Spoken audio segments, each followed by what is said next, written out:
Hello there, I'm Fox 35 Storm Team Meteorologist Brittany Lockley, and this is Fox 35 tracking the Tropics update. I want to go ahead and jump straight to the cone because right now it's still projected to make landfall as a Category 2 storm on the coast of Florida, the western coast of Florida. I want to go right down to the details now, a little bit further upwards towards the north, just like what we saw in the 11 a.m. update. Still a Category 2 as it's approaching landfall, a Category 3 when it's in the Gulf of Mexico. But think about this. Now more widespread. It's starting to push over towards the west. So Panama City, Apalachicola, and more of the panhandle of Florida is included. And of course, like we saw in the update at 11, that Miami and the Keys are now out of the cone. So let's go ahead and take a look at some of the models. We have the GFS and the Euro, which are in tandem as we get towards the western portions of Cuba. Then take a look at this, the southwestern portions of Cuba. Take a look at this as we have the GFS still churning, taking a more westward track, and the Euro taking a more eastward track.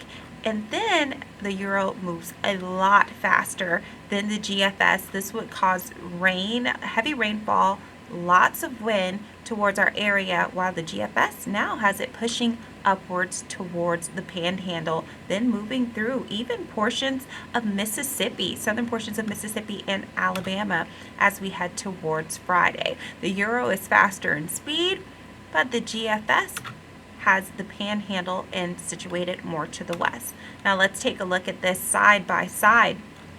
So you can see the comparisons.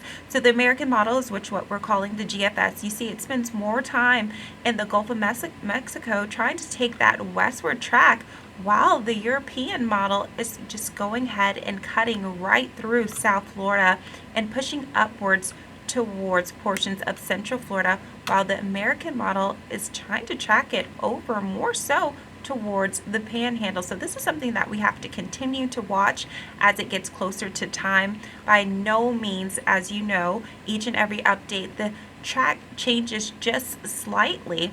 So by the time we reach closer to Sunday, early Monday, when the storm starts to make that turn upwards towards the north, then we'll have a better idea on the handle. Now let's look at our exclusive Fox model. Before, all the spaghetti models are kind of in tandem. It has it going over Central Florida, but our exclusive Fox model, let's go ahead and take a look at that. You're only going to see it right here on Fox 35. Take a look at the rainfall. This is what I want you to pay attention to, because it also has it tracking more so with the GFS. Now becoming more well-defined, you can see the center of circulation starting to become more well-defined before it gets to Cuba, and that's what it's expected to do, become a major hurricane by the time it gets to Cuba and in the Gulf of Mexico. And then our exclusive Fox model kind of leaves it hanging over by the Gulf for right now, because it goes out 84 hours. Now in terms of rainfall, you'll start to see some bands by the time we get to Tuesday around 2 p.m.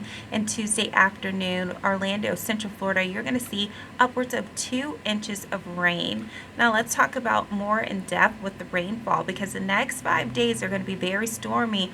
Over 5 inches of rainfall. Some places, especially when it makes landfall, those places are going to see the heaviest amount of rain. So take a look at this. Tomorrow, isolated showers, we know that through Monday. Tuesday is when we'll start to see those tropical conditions in those outer bands by Wednesday and Thursday.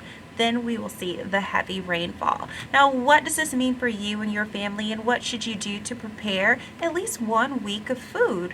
Because if it does happen to turn our way, the grocery stores might close and restaurants might close. So make sure that you at least have a week of food prepared, and also dealing with the power outages as well. So you want to get non-perishable foods, and make sure that you have your essentials. If you have a baby, diapers, if you have prescription drugs, go ahead and get that filled field between today and tomorrow. And also make sure that you're fueled up. Don't wait till the last minute. Don't stand in those long lines and then happen to run out of gas. You want to make sure that you're fueled up.